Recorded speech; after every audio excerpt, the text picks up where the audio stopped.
ஒரு நாள் தான் ஒரு கல்பம் அப்படின்னு பேர்.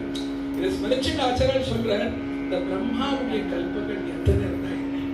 ஏன்னா நீ எப்படின்னா கழுத்துல அந்த முண்டமானம் இருக்கு இல்லையா, அது என்ன தெரியுமா, எத்தனை பிரம்மாக்கள் போயிருக்காளோ அத்தனை பேருடைய மண்ட ஓடு, அதுதான் பகவானோட கழுத்துல இருக்கக்கூடிய முண்டமானம். காலனுக்கும் காலனா இருக்கக்கூடியவர் தேவோம் காதேவ் மகாதேவ்.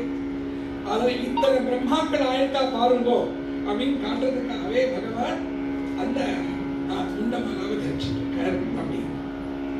அதெல்லாம் ஸ்மரிச்சுதான் ஆச்சாரியர் சொல்ற, பிரம்மாவுடைய கல்பங்கள் எத்தனை இருந்தா என்ன, ஒரு க்ஷணத்தை போல சம்போ பினாகிம் ஸ்ரீசேகரா வாமதேவா விபூபாக்ஷா அப்படின்னு பாட பாட பாட பாட பிரம்மாவுடைய எத்தனை கல்பங்கள் இருந்தாலும் கூட க்ஷணத்தை போல அதை தாண்டிடுவேன் அப்படின்னு சொல்றாங்க.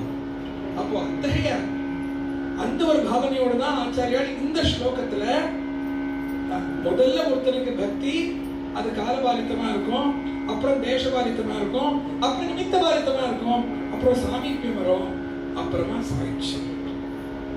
சாரூப்யம் தவ பூஜனே சிவமகாதேவே சங்கீர்த்தனே சாமீபியம் சிவபக்தி துரியதனதா சாங்கத்திய சம்பாஷணே சாரோக்கியம்.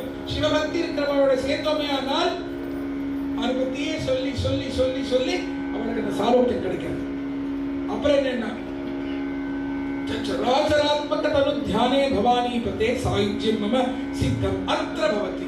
நீதான் எல்லா இடத்தையும் இருக்க, நீதான் பசுபதியாச்சு, எல்லாருக்கும் பத்தியாச்சு, நீ எல்லா இடத்தையும் இருக்க அப்படிங்கறத உணர உணர சர்வோகேஷ் ருத்ரஸ்மை ருத்ராய